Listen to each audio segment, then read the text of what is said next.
You're listening to the Low Pressure Podcast, the podcast for skiers. Presented by CMH Heli Skiing and Peak Performance. Are you ready for an unforgettable ski experience that takes care of everything? Well, visit one of Club Med's mountain resorts and experience the thrill of the slopes without having to worry about a thing. With their all-inclusive packages, you'll get your lift passes, you'll get lessons, delicious meals, exciting après activities, even childcare for the kids. All that's included in the price so you can focus on what matters most, carving perfect turns and enjoying breathtaking views.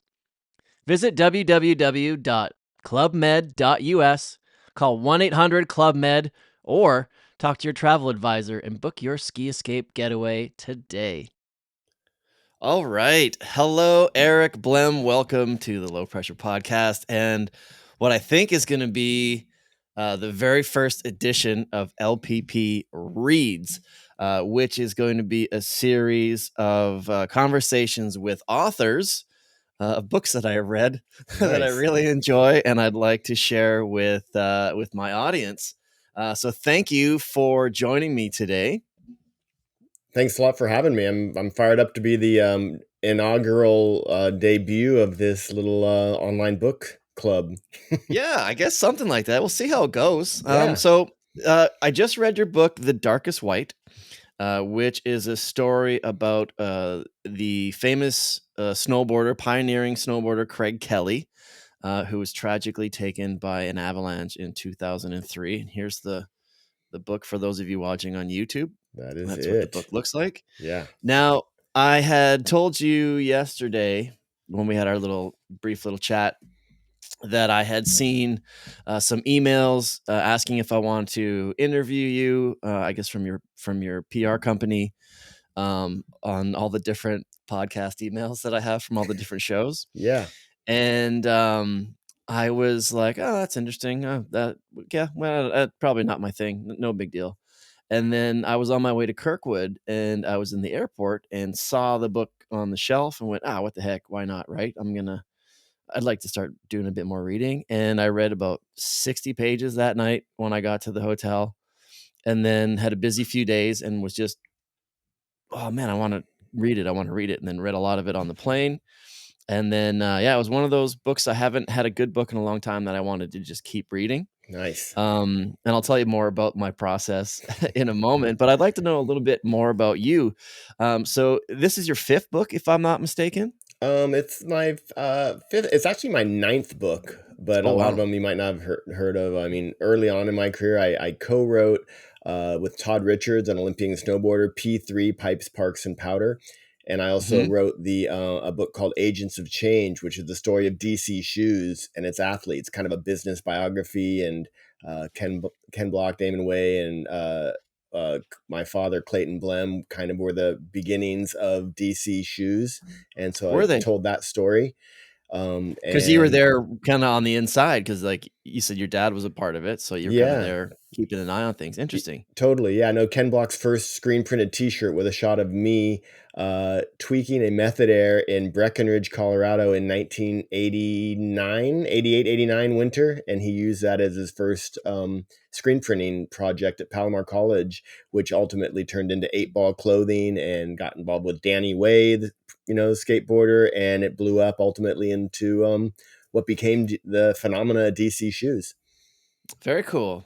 That's actually really, really cool. That's another podcast for another day. It's random. There's some stuff. There was a bit of a falling out with my father and them, and so I would never get into any of that. But it turned into an amazing story. And again, they hired me early on because I was an editor at Transworld Snowboarding Magazine and a journalist, right. And I knew the inside story of the whole coming together of these three very different people that turned a garage industry into a gigantic phenomena as far as skateboarding shoes. Yeah, that's okay. Well, we'll have to talk about that in the future. Threw that curveball at you. Sorry. Let's talk about the book. Yeah, no, absolutely. Let's stay focused on target. People like yourself who I usually have on the show, it doesn't surprise me that they're going to come up with something that I'm like, oh, I want to talk about that too. But we'll stay on topic with the book, The Darkest White. Yeah.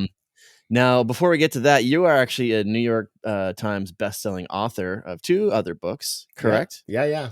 Fearless and The Only Thing Worth Dying For. And honestly, all the books have been bestsellers, just not all New York Times bestsellers. It says But here yeah, the last season was a New York Times bestseller as well, which so basically you write kind of like adventure biography stories, that sort of thing. Like is it like, how would you describe it? It's nonfiction, but is it yeah. like It's, it's a funny nonfiction that with like liberties? no liberties. No. Taboo, not for me. Some nonfiction authors do it. It's considered narrative nonfiction or narrative journalism is what my literary agent sometimes calls it. But it's deep research. Many years. Like the shortest amount of time I've spent on a book is 1 year. The longest was 7 years to write the last season in research and write. This book was about 3.5 years. However, I followed it for the story for 20 years. You asked how I got into the whole process of writing this book. And I was a editor of Transworld Snowboarding Magazine. Mhm. And Craig Kelly, the protagonist of this story, was a subject at first, as one of the most famous snowboarders on the planet in the 80s and 90s. Ultimately became a friend. I got to travel with him. And I ended up actually, writing his obituary for online little story for Outside Magazine and tribute feature stories when he passed away for Transworld Snowboarding and Couar, the Earn Your Turns, the original backcountry ski magazine as well. And so it was just a kind of a natural evolution to, circle back 15 years after he passed away. I decided to tell Craig's story after I had kind of taken a diversion as well, or a detour, and wrote a lot about military biography and special operations forces. Randy Morganson, a backcountry ranger who went missing in the high Sierras, all, adventure and or outdoors, some military, true stories like of ordinary people really that do extraordinary things. That's great. Can you explain, kind of give us the summary of what the book is from your words? From my words, yeah. So the summary of The Darkest White would be it's the story of a latchkey kid who discovered an unknown sport in the 80s and quit or stopped. Uh, I would say took a pause in his education. He was a chemical engineering major at University of Washington, and he decided, hey, I'm going to try and become a pro snowboarder in a sport that didn't even exist yet. And ultimately, it became a 4-time world champion and the most known, famous, internationally known professional, and is known as the first true professional snowboarder in history. And he's kind of the guy who led the way, paved the path for everything that we see today in snowboarding. He was the first guy that got a contract that, with livable wages, kind of set the stage for how to make a career out of snowboarding. Not only, and then ultimately, not only as a competitor, but then kind of segued into the free riding and being able to film and make a living at that as well.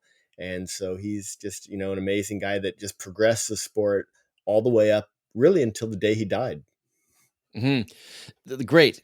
So this book to me was kind of two books in one. I It's kind of think. 3, honestly. Yeah, I mean, you're right. To back up just a second, it's really a combination of a biography, Craig's biography, a history of snowboarding with his, kind of his fingerprint throughout that history, and then a detailed, almost like a, cold case opened up and a detective story into Yeah. It's deciphering what happened in a tragedy, in a disaster, in a terrible avalanche that took 7 lives. Yeah, it was really neat, and the word true crime keeps popping into my head because it's kind of in that genre. Like I don't watch a lot of true crime or listen to a lot of it. I ended up listening to the Serial, that series where, Totally. right, where every episode you're like, oh, this guy did it, and then the next episode, oh, it was not him, it was this person, Yeah. they did it, that's what happened, right? Yep. So within your book, you go through Craig's life as a young kid. You talk about his family history, his development as a person, and then you explain how he got into snowboarding, and then you're quite detailed in the story of him progressing through helping to evolve a very young sport just in his own way without any influence on the outside world, to becoming that guy who became the most influential snowboarder arguably of all time. For sure. Well put. And then into another stage of his life where he wanted to become a mountain guide. So he went from, pro skier, or pro snowboarder, excuse me, force a habit. Hey, we can say this is all about bliss. It's this. Most of your listeners are skiers, and half the people Craig rode with were skiers. So True. To me, this is just a tool on your feet, and we're all out there to enjoy the mountains and how we Right. get down. And I think that's really, for Craig, a big part of his whole mission was just to ultimately enjoy the mountains. And I think to climb up the mountains and go down. I mean, one cool thing that I always thought of Craig, he ultimately decided to stop using helicopters, snowcats, even snowmobiles with the advent of the split board. And for me, it's kind of like he got to where he could climb up the mountains. And I always use the kind of analogy that when you're climbing the mountains and you're climbing the routes that you're going to ride or ski down, you're getting to know the mountain. And once you get to the top, you get to dance with her all the way down. And that's kind of the process of, I think, backcountry skiing and snowboarding. And Craig realized that magic. And that's really what I tried to show, why he did what he did. And he was also a very cerebral individual. So he loved the learning and the snow science. And, at the end of the day, he was learning to be safer. He was a new father, had a child, and he wanted to learn how to be safer. So all of that came together to what better career to endeavor upon than mountain guide. Right. And so just to kind of touch on that point I was making is you lay that out so really clearly, and you write it beautifully, where you really get a true sense of, I got a true sense of who I think you thought Craig was, because that's really what it is from your point of view as the author. For sure. But I feel like I'm like, oh, wow, this guy is really, really fascinating. And then knowing that you knew him personally was really helpful. But as I was saying, so he went through these stages into pro snowboarder and then into aspiring guide. Yep. And when back to the true crime aspect, is the way that you have that section of the book written out, and you start all the way from the prologue, is you leave us in question as to who's at fault, who's to blame. Right. And you've crafted this really masterfully, because you write it in a way as there's a character in the book who's a real person who, as I'm reading it, it's almost as if you're setting him up to be the villain. But then you dial it back and just say, well, what if? And there's always this kind of uncertainty of whether there is blame to be placed on this person or this event or this circumstance. Mm-hmm. And I think he really played that through nicely. So for those to be a little bit more specific, unfortunately, Craig Kelly died in an avalanche. And this is you kind of going through the steps of the months ahead, the weeks ahead, the years ahead, up until the exact minute, and then the following hours and days. And the way that you kind of played with that. It was a reverse. I mean, Craig was a chemical engineering mindset guy. And so I wanted to reverse engineer this, because he was also all about learning. And I will say too, as far as like, just to slightly tweak the meaning in your example of how I kind of set him up as a villain or whatever. What I really do in my writing as a journalist is, that was the reality. That was what happened at the time, like through the online chat rooms, the articles, the investigative report, the coroner's report, and independent investigation of the avalanche. There were all these questions that were left hanging. And so all I really did was report what happened at the time, to give a reader a sense of what was going on at the time, what people thought, the preconceptions. And what I always wondered was what was going on in this lead guide's mind who led, it's in the very beginning, he led ultimately either directly or indirectly 7 people to their deaths, which is what guides do on occasion when it happens. They're leading you to have a good time, but when tragedy strikes, ultimately they are the ones who took people wherever this incident may have occurred. And there was an assistant guide who was also a certified, very highly trained guide. And Craig was very far along in his training, and other people present, were all also very highly trained. And so what I wanted to do that was never told before was get into the minds of the people who were making the decisions, what they used to make their decisions, what was going on, because that was never clear to me. And it was so unfathomable to understand how at the end of the day, 13 people were caught in a fairly narrow, area on the mountain. It's not like it's a huge, like miles long, ridge line that broke free and got people that were traversing far below. They were climbing a feature, and it was a fairly narrow, space, and all these people were caught. And with, it seemed, one giant group of 21 people is kind of the way I felt it. It was like two groups that right together. I'm like, how does this happen? And those answers were never put forth in any of the articles, the coroner's report, or anything. And it was frustrating for people who knew Craig and thought, how did he get here? I wanted to go back and find out. I wanted to put it together so other people could put themselves in the shoes of these people on this backcountry trip being led by these trained guides and how they ended up in this situation. Or is it just a tragic, random event?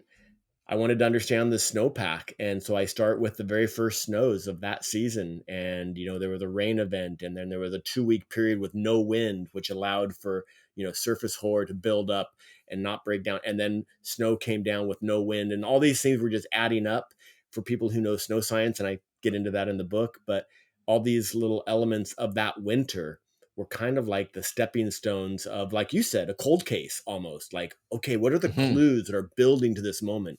And the idea is, as you're reading the book, you kind of see it all coming to this pinnacle. And you're almost like, even as I was writing, I'm getting chills right now, even remembering as I'm writing, I'm like, no, don't go there. It's like watching a horror flick where you're like, don't look in the closet. Like, you don't want it to go there. And to be honest with you, I was when I was reading through it, I was reading through the part, and I was really enjoying the biography and the history part of Craig and the things he was doing and the way that you had crafted it. And then as soon as we got to the point where they were going out on that day, I put the book down. I was like, I'm not ready for this. I've been reading for about an hour, and it was a little later. And I'm like, if I start this now, I'm going to be up till 4 a.m. and I'm going to feel bad just because I know what happens. Right. But I was like, I got to put this down. So I had to wait for a couple of days till it was the right time to pick it up. Right. Very common, very common reaction to that part. A lot of people say they get to that part 3, the avalanche, and it's very clear. And you're like, yeah, I need a minute. And you've fallen in love with this guy, because it's such a contrast to the rest of the book. Like you said, it's several books in one. Have you ever done much work in like investigative journalism? Because this is basically that, but within. No, absolutely. I mean, I think that, again, I got into snowboard riding because I wanted to be a pro snowboarder originally. I moved to Breckenridge, Colorado in the 80s, and that early years, right when Craig was doing it. So I knew the sport. I've been snowboarding since 1982, 83 winter was when I first tried snowboarding, before any skiers even allowed us on the slopes. Worked my way all the way up to become the editor of Transworld Snowboarding Magazine, traveled around the world for a few years, and then went freelance. And ultimately, actually after 9/11, I kind of asked myself, what's my part in all this? I'd always had a respect for the military, but I'd never served myself. And I thought that I would try and tell some of the stories of those who served with our current generation. In World War II, a lot of the veterans were dying off and are dying off without ever telling their stories. And that's why I decided to get into that. And this comes full circle back to that investigative journalism, because within these stories that I ended up telling in my other books, one of them was a friendly fire incident that occurred in Afghanistan. And I feel like that was training to come back and tell this story about this chaotic avalanche, because I basically built up this whole by going to official reports, finding out how official reports don't necessarily reflect what the people that were there remember on the ground, and how you cannot trust an official, in air quotes, report, because Right. unless you talk to everybody who's there, you get a very different story. And so from these other, investigative special operations forces, Navy SEALs, special forces, Green Berets, these different stories of their missions, I feel like to dive deep into these areas, you learn a lot more. And again, as investigative journalism, it's I, I love it. In a word, I love the research and I love that Right. detective work. And I do feel like when I walked into the Duran Glacier Chalet, which is where, where they were based when this avalanche occurred, I felt opening that door. I've told people, I don't think this line even got in the book, but I felt like I was not opening the door of this chalet, but I thought I was opening the door of this cold case that had sat dormant for, at that point, 15 years. And to Wow. me, I'd seen the characters come alive and looking at the slopes as the clues and seeing how they did their snow work and their record keeping, all of it were just, the pieces of the puzzle were just falling together like chunk, chunk, chunk, like a matrix, and it's really Yeah. cool. And I'm glad you brought that up because you went to the lodge and you spoke to the people. You said that it took you a while to get some of these interviews with some of the key players. Yeah. And then you went to the lodge and you went to the same region just to kind of figure it out. And I know you said in the book that you've known Craig from an early age and you've been on trips with him and whatnot. So obviously you could have a personal bias based on how this book is written. But I found it really, really objective in the perspective that you portrayed. Thank you for that. Like as I mentioned earlier, is this person the guy? Is this the reason? Is that the reason? Well, you didn't really focus on one, but you really were able to really display different angles. Yeah. All the different angles, whether it was from this person's point of view or another person's point of view, or something that I was thinking that, he knows Craig, he's written this book, but he's been able to see it from this side and this angle and this angle. So you're able to keep a really 360 degree view when presenting this story. Mm-hmm. And I think you were able to kind of put that onto the page where it was understood.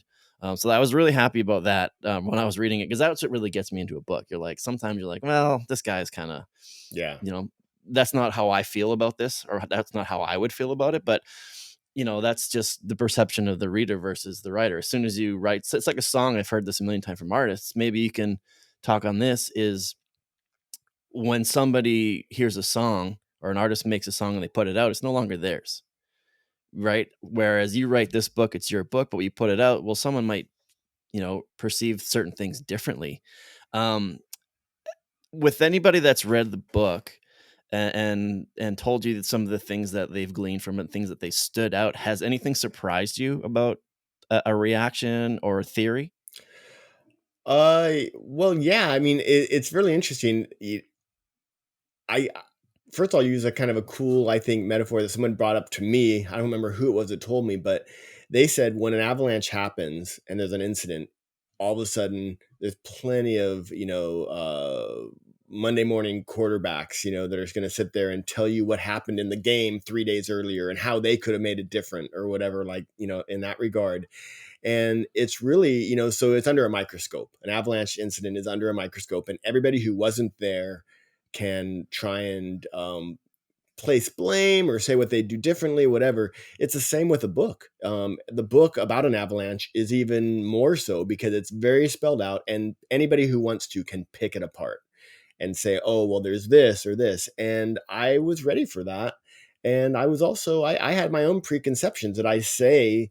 First of all, I think it's pretty obvious because I that Craig was a friend in the beginning, that I'm not an unbiased biographer, but I had to really work hard to not be an unbiased reporter when it came to the events of the avalanche. And I put things in there that were new to me. I discovered things that were unrefutable, that you couldn't not put them in, and it changed, my opinion of a lot of things about the avalanche.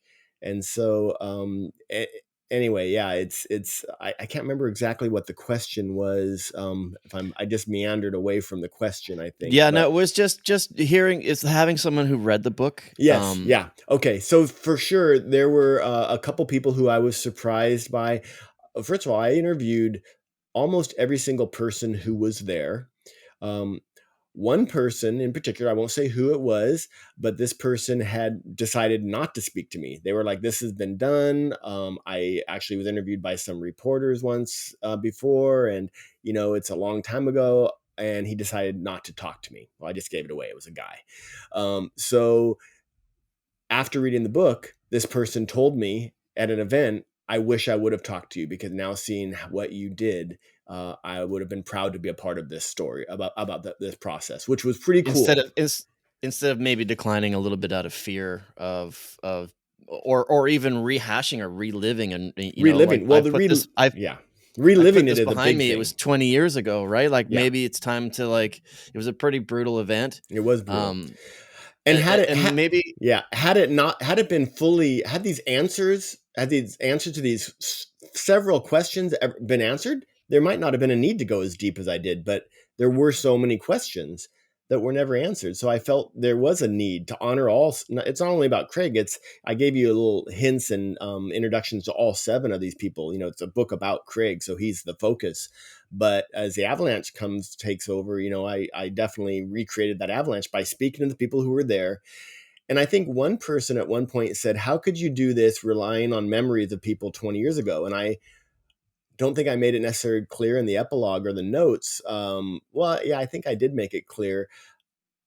I didn't just rely on the memories of people. I actually was able to, a lot of those individuals took notes that night and journals that night and recreated what had happened. And, one of the guys, Ajay Fluman from Sweden, he had actually taken notes, and he read me and translated his notes that he took that night to me on the phone. And then I had, translated to English, and told me what he remembered from that night. And there were details in there that really clarified a few things. There were 3 people that had taken their own notes that night and never shared them with anybody, and they shared them with me. So that was to the minute, right there. And then there were other interviews that took place in the weeks afterwards that I got access to. And within 2 years, there was one National Geographic show that had some of the survivors go back to the spot. I got the raw footage of those individuals that recounted. So I was able to piece this together very accurately. And as a journalist, I took a little offense when I hear this. You can't get pissed off as a writer. You're going to have bad, comments or whatever. But when someone said, oh, this is ridiculous, how could you recreate this thing from 15, 20 years ago from memories, especially in a chaotic situation? And I was kind of like, F you. I actually didn't. I really cross-referenced very updated, reliable source material to then cross-reference with the memories of people. And if there was a discrepancy between what someone reported that day versus what their memory was today, what do you think I put in the book? The stuff that was right exactly. then and there. So anyways, I pride myself in being very as accurate as absolutely possible. In the chaotic aftermath of the avalanche, stuff is going to be kind of tough to be absolutely to the minute accurate. But by talking to enough people and seeing where their memories intersect, I feel like it's the most accurate account of that tragedy that's out there. I stand behind every word. Right. And so that's a great segue into another question that I had too, is it was like unbelievably thorough. And I think you answered it in the epilogue, but I was like, did Eric, the note I wrote here is, did Eric have access to Craig's notebooks and correspondence? And I think you answered that in the epilogue. So you just kind of answered that question. With regards to that, excuse me, one other thing, and Craig's his guides books, which actually took his notes of like what he saw, like no avalanche activity, and the things that he watched, the lead guide doing the snow safety tests, and the being able to recreate those very more technical things might have blown over the heads of some people who are the average reader. But I felt it was important to put some of that technical data in there for the guides and the snow forecasting professionals, so they could kind of get a gist of what these people who actually knew what they were doing, including Craig, and what they were seeing in the snowpack. So it's a mix of that technical as well. And I tried to balance it so I didn't get too far out in the weeds, but I gave enough to let people understand they got it, I got it. and this is reflective in the book. I see. I did my ski ops level 1 in 2004, so the year after. So, and I was kind of experiencing and learning a lot of that sort of same things around the same time that the book is taking place. So I was really interested in it then. I haven't done a lot with it. It was just something for me to have. Yeah. So I found that interesting, but yeah, I didn't think I didn't think you went overboard with it. Now that thinking back on it, I may have a different perspective because I was interested in it and I was aware of a lot of what you're talking about. Everybody brings their own baggage to a book. Certain people love exactly. Certain people love the guide stuff, and other people loved his childhood. I wish he had more of his childhood, and I kind of wanted to get through his childhood. I wanted to get to the guide stuff, so it depends on the person. It really does. Right. So one of the questions I have is, what kind of constructive liberties were you able to take, or did you allow yourself to take to kind of fill in some of the gaps that some of the stories, the notebooks couldn't answer? So, and I'm talking more about like the personal stories. So there was the young gentleman from New Westminster, who, whose Craig was his hero, who he ended up passing away in the avalanche with. And I was reading it, and I know you've, took a little bit of, this is probably what he was thinking, or I assume you would assume this is what he was thinking, or this is what he would have wanted. Right. Because the way you had read it, I didn't know. I found out later that he had passed in the avalanche, but the way he had started writing it was like, oh, maybe he didn't. I'm like, is this guy? Because the way he had read it was like, the way I perceived it was, oh, he's telling this story, and he must have spoken to this kid after. Right. Well, if first of all, I'll say I don't feel like I take any liberties, because I did speak to that individual's girlfriend, and he spoke to her on the phone. And so the areas that he did, now there were potential liberties, but absolutely, I mean, I'm positive that he was, and just from what he told his girlfriend, he was, awestruck. Craig Kelly was his hero, and he was writing, walking beside him, able to chat with him. And then Rudy Beglinger told me, like right before they climbed that peak, he looked over and he said, "Thank you so much. I'm having such a great day." He saw that he was there right behind Craig Kelly, his hero. So I think at one point I said that it must have been like talking to his, a brother or an uncle, or like a new fast friend. But the reason I felt comfortable doing that is because that's how Craig was with everybody. When you're on a skin track and this guy was interested in snowboarding, Craig was going to chat with him about it. And I think that so those would be the very mild liberties I think I filled in the gaps. And to clarify, I didn't mean no, I know I didn't take with regard to that at all. To any specific event or anything, but it was more, I think, just to craft a character, or give more depth to a character, I think. Well, and being able to like enter like conversation, or a quote, or a conversation between two people, you would have had to like, embellish or add your own little flair to what you think.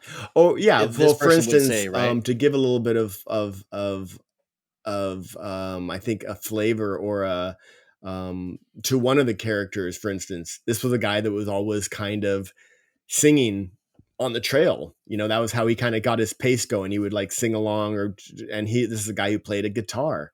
And so one of the guys said, I remembered him, this guy, couldn't remember what it was, but he was up front, like he always was, humming along for whatever it was that he was singing at that point. And so he didn't remember exactly what it was. And so I think I left it kind of unclear, saying, and then another girl that was there, Kathy Kessler, was the type who, hey, if someone else is singing, she's going to join in. And so I threw that in there as well. Like, hey, this is something that she was likely humming along with him if she heard him, kind of thing. So yeah, there are those areas for sure to try and kind of give a sense. And you'll note that you may not realize when you're reading, but some of these things that I throw in there, those people don't survive. So there's no way that I would have talked to them to get it. I had to rely on what other people were observing to do it. But none of it but it's always very carefully, like I would talk to somebody else, find out what they were seeing, and extrapolate from that, not just, put it together in my own mind. One thing I was trying to say is I learned in one of my research situations with these special ops stories of a Pulitzer Prize winning author who I had the opportunity to speak to two people who this author had interviewed, and he had created a conversation between these other two people. Now, not very many people would ever get to speak to two, Green Beret special ops soldiers, but years later I did. And I said, well, how was this book? He said, well, all of it was good except this one part. The author basically made this up. Like, this never happened. And he actually did quotes of what they were saying. And I thought, in my mind, I always want to be able to defend anything in the book. And if it's a quote or something like that, I feel like that's too far. Especially when this person said, well, I never, what we said and what he had us say was plausible and it really helped the story out, but it didn't happen. And so I always have tried to say, and I get, I'm fortunate enough to be able to talk to journalism students at times or college students and mentor people along, and I always try and say that it's better to have a hole in your story than to fill it with bullshit. And I think that's a really important thing that I strive for. There's areas where if someone comes and says, hey, where did this come from? Why did you do this? Or why didn't you put there? I want to be able to say for every sentence in any book, I want to give them a reason why and source material or whatever it might be. And I think over time I've gotten an innate trust from my readers because I really haven't been called on anything and talked about some pretty touchy subjects. And so I feel pretty confident.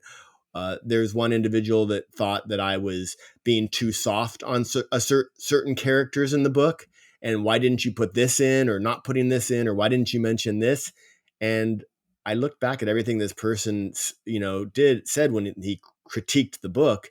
And I'm like, I did put that in there. I just didn't put my opinion and say it was right. I tried to always lay the information out there and let the reader decide. And what he wanted me to do was to crucify this person. And I'm like, that wouldn't be journalistic. That wouldn't be, because that's his bias. That's right? his bias. That's how he sees the event. Exactly. Versus you, who's trying to portray it as objectively as possible. Trying, yeah, absolutely.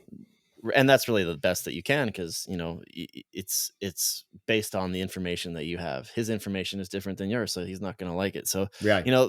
That's actually wrote here too. Are you fearless writing a book like this, where you do a really great job, I should say, of like treading the line of blame or hinting at responsibility for the incident, which I mentioned earlier, can undoubtedly make some people upset.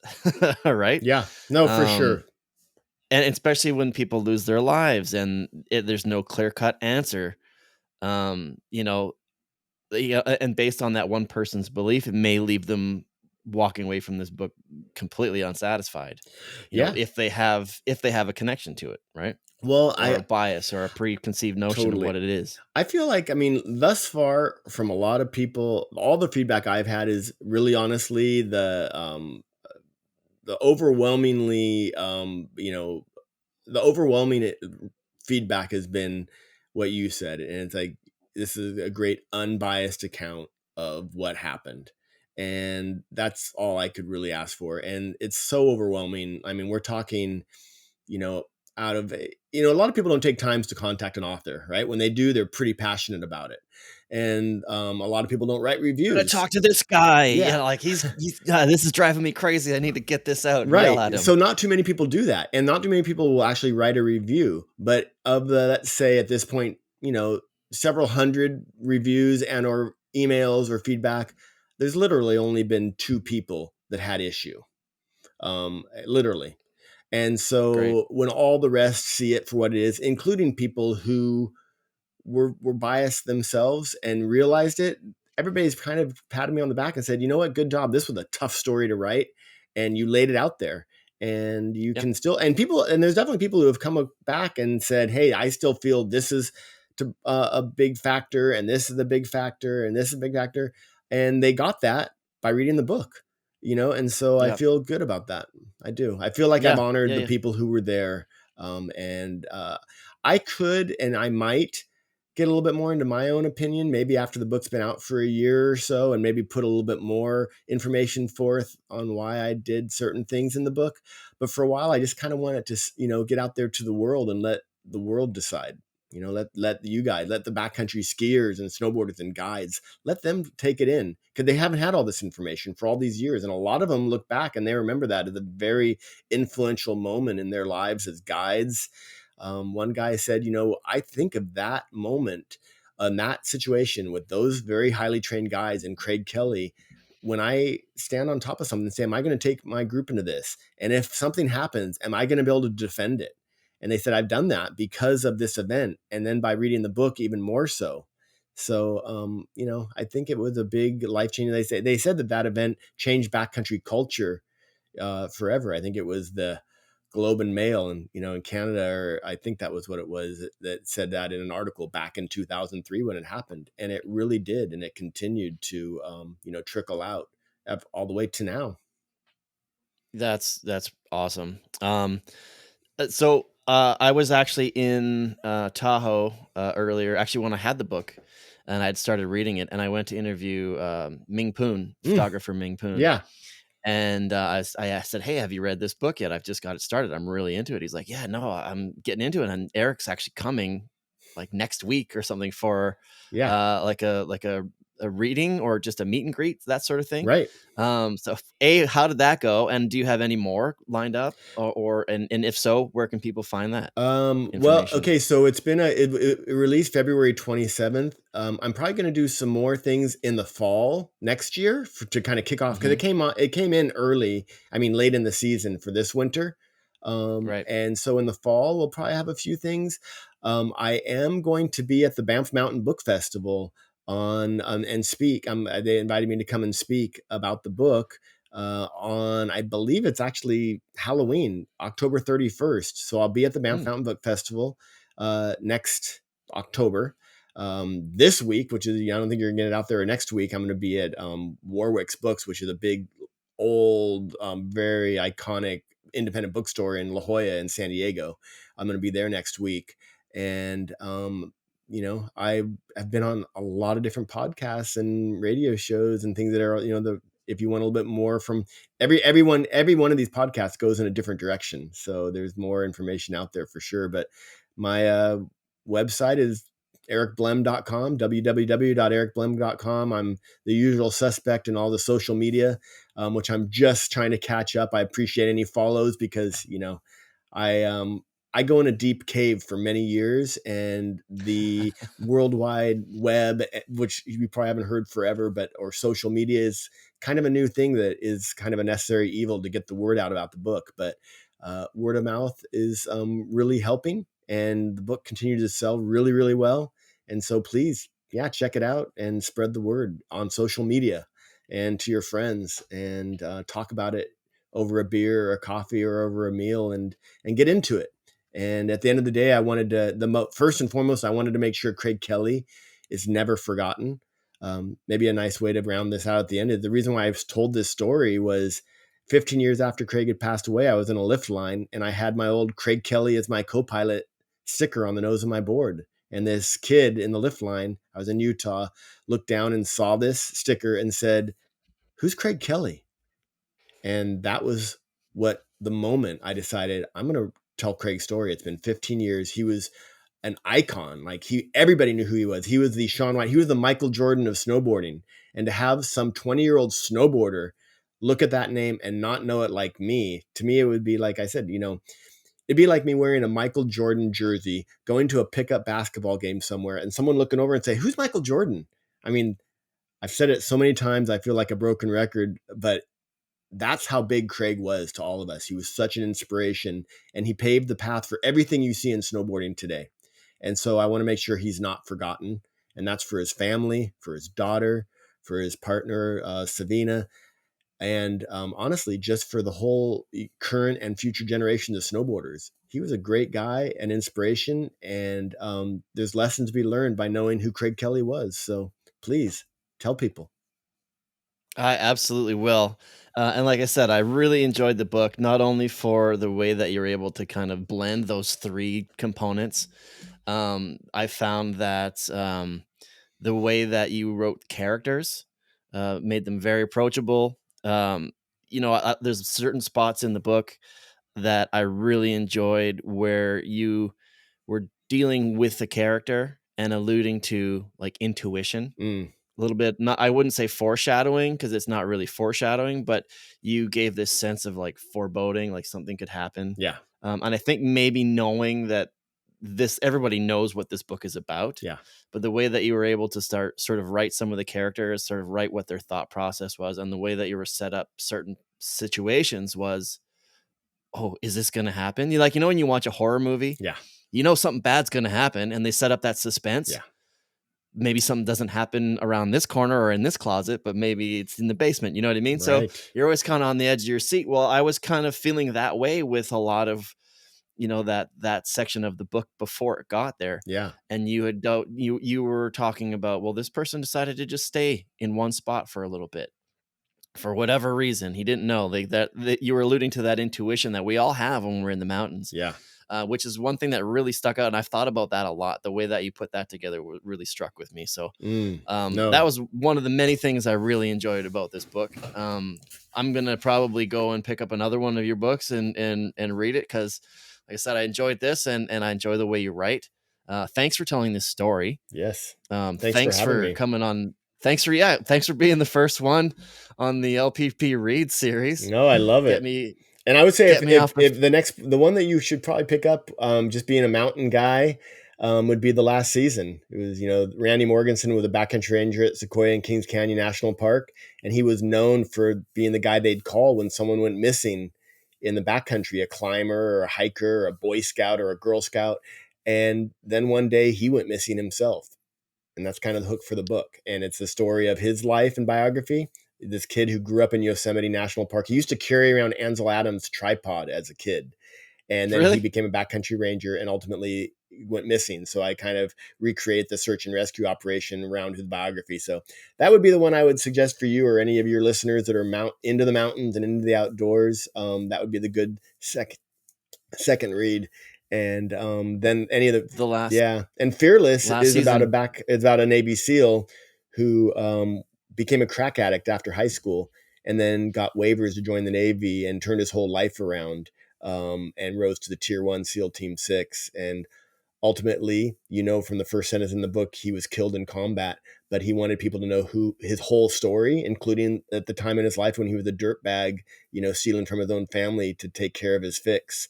And he turned his life around, crawled out of that dark place. And that's called Fearless. And it's this close, hopefully, to becoming a movie. It's with Lionsgate. And so it's been with MGM and Relativity Media. And now it's finally with and Andy Irwin with Kingdom Story Company. It's a great group of people that are so close to greenlighting the film. And so those are the three. The other books too: Legend, about the Vietnam era, and The Only Thing Worth Dying For, about the first Special Forces team that went into southern Afghanistan. I got to interview Hamid Karzai before he became president of Afghanistan, face to face, which was a cool deal. So those are the books. If I wanted to plug myself for the last 3 minutes, and you can delete all of this if it sounds like it's no, we'll leave it in, man. This is great. I love because I don't want to come across like I'm trying to sell a book, but hey, it is how I make a living, and I have kids. This is what you're doing, man. This is why I want you on here. I want to tell people about your book. I really enjoyed it. I think other people should read it. That's why you're here. Yeah. Well, the darkest, you do it. Craig Kelly and the Darkest White. You do it till you love it, right? I do. You do it because you love it, but also you spend a lot of time sitting in a room reading stuff and researching extensively. Yeah. There's got to be a little payoff for it, you'd hope. For sure. No, absolutely. So, thank you all for listening, and thanks for having me. Really great conversation. I'm gonna post this on my social media, and I hope a lot of people listen to it. Yeah, right on. If you want to read this book, you should. It's called The Darkest White by Eric Blehm. I found it at the airport. If you happen to be at the airport, go to your local bookstore. You can check out. It's on audiobook and it's audiobook. And it is, yeah, that's right. Everywhere books are sold, you can find it. Question: did you have? And this is just something I actually thought about before, then forgot. Did you select who the narrator was going to be for the book, and did you consider narrating it yourself? Because I think it's free with premium on Spotify to listen to it. I think it's about 12 hours long. Yeah. So in an audiobook situation, I would never endeavor to read my own book. I couldn't listen to my own voice for 12 hours. But it's they gave me like 4 options of different of different narrators, and I listened to them. I chose the Bittner. I think it's Dave Bittner. And he has a great voice. Granted, these guys have a tough job, and he mispronounces a few things. He says "avi" instead of "avi." I don't know where he figured that, how he got that. And instead of saying "slough," he says "slew." And so some of the things were like, I felt mispronounced, but people can forgive that. The tone and the cadence and everything else is remarkable. He's an amazing narrator of tone and pacing and cadence. And I think it's a great read. I listened to it myself with trepidation, because when you listen or read your own book after it's out, you're like, oh, you want to change certain things or whatever. But I was really, really impressed. Awesome. Well, thank you. I was impressed by the book, impressed by you and the conversation. Thank you so much for giving me your time this morning. And go and follow Eric Blehm at your personal handles. You got it. As well. Any bookstore, go online, buy his book. Actually, you might want to actually go into a brick and mortar shop and buy a book from your local bookstore, because that's always good too. Yeah, those bookstores are disappearing at an alarming rate. So I always say you make that your first choice. Everybody shops online as well, but spread it out. And it's nice to have a bookstore to walk into and sip a cup of coffee and comb the aisles for real books. So if you like to do that once in a while, buy a book from them once in a while. Do it. And it's a great book to read this summer while you're on vacation, waiting for the winter to return. The Darkest White by Eric Blehm. Thanks very much for coming and having a chat with me. Thanks, Mark. Have a great day. Thank you, everybody. You've been listening to the Low Pressure Podcast, the podcast for skiers. This has been a Redmark Media production.